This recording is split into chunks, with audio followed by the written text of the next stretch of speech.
저희는 최상목과 관련해서 탄핵 절차를 개시할 것으로 결정을 했습니다. 구체적인 절차와 시기에 대해서는 조금 더 협의를 해 나가는 것으로. 의장님도 동의하신다 이런 입장을 밝히신 건가요? 그렇죠. 동의 안 하시겠습니까? 탄핵을 할 거면 공갈 협박하지 말고 빨리 하십시오. 어디서 감히 국정을 상대로 인질극을 벌입니까? 거대 야당은 최상목 대행체제 석 달 내내 탄핵한다, 고발한다, 체포하겠다며 공갈 협박을 취미처럼 일삼아 왔습니다. 생각해 보십시오.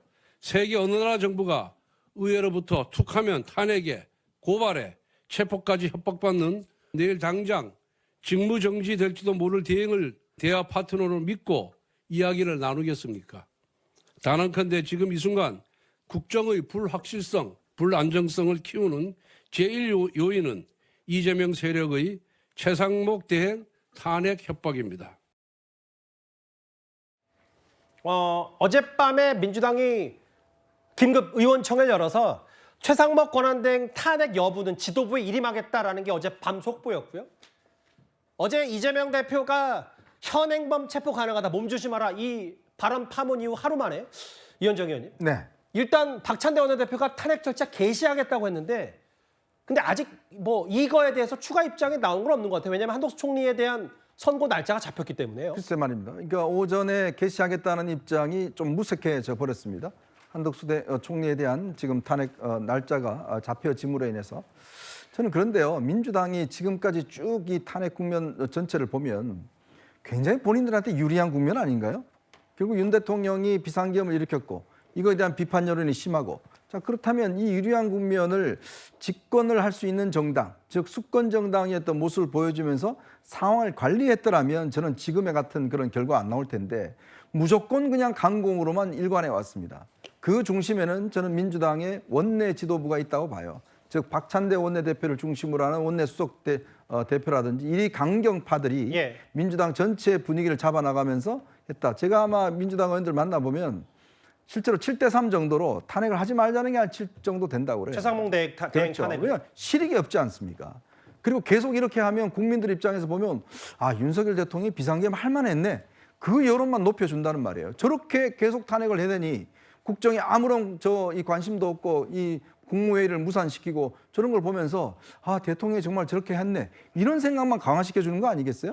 더군다나 지금 대행의 대행 체제에 정말 어려운 상황인데 그 사람마저도 탄핵한다고 그러면 아유 안 되겠다 이런 생각을 국민들이 가질 거 아니겠습니까? 그럼에도 불구하고 이 강경파들이 여론을 주도하고 그걸 이재명 대표가 방관하면서 결국 이 국면으로 온 거거든요. 결국 저는 오늘의 이 상황 판단 자체가 결국 이 박찬대 지도부의 어떤 강공 이 전략 이것 자체 총체적인 실패라고 봅니다. 결국은 지금 공수처 문제도 비롯해서 지금까지 보면 공수처 수사 계속 누가 하라고 그랬습니까? 민주당의 그 법조인 그 국회의원들이 계속 공수처 수사라고 그랬잖아요. 근데 결과는 어떻게 됐어요? 석방됐죠. 석방돼 버렸지 않습니까? 결국은 주변을 살피지 않고 그냥 앞만 보고 가는 충성만 하는 이런 어떤 판단을 하다 보니까 지금의 이 상황이 자초된 거 아닌가라는 생각이 드는데 개시하십시오. 개시하면 아마 국민들은 여러 가지 판단을 내릴 것 같습니다. 잠시만요. 그러니까 아직 언제 할지는 모른다라는 건데 이게 한덕수 총리 선고 날짜 밝힌 뒤인가요? 저희 제작진한테 묻는 겁니다. 아 그러니까 가장 최신 버전이네요. 비밀인데 안 알려주겠다는 건데요. 이게 비밀이요? 예, 일단 알겠습니다. 그러니까 이현정 의원 말씀은 원내 지도부가 뭔가 정무적 판단을 잘해서 한덕수 총리를 탄핵하지 않았으면 이런 먼저 얘기하고 먼저 한덕수 총리 건이 나오는 대통령 파면 여부를 민주당이 원하는 신속하게 결정할 수 있었는데 오히려 그 부분을 자초했다. 이현정 의원 말씀은 결과적으로 이 얘기를 하시는 거예요? 박찬대 박찬대 원내대표가 비밀이라고 이야기를 했는데 아마 본인도 모를 거예요. 왜냐하면 이런 총체적인 전략 실패가 결국 오늘의 상황을 낳게 된 게 아니겠습니까?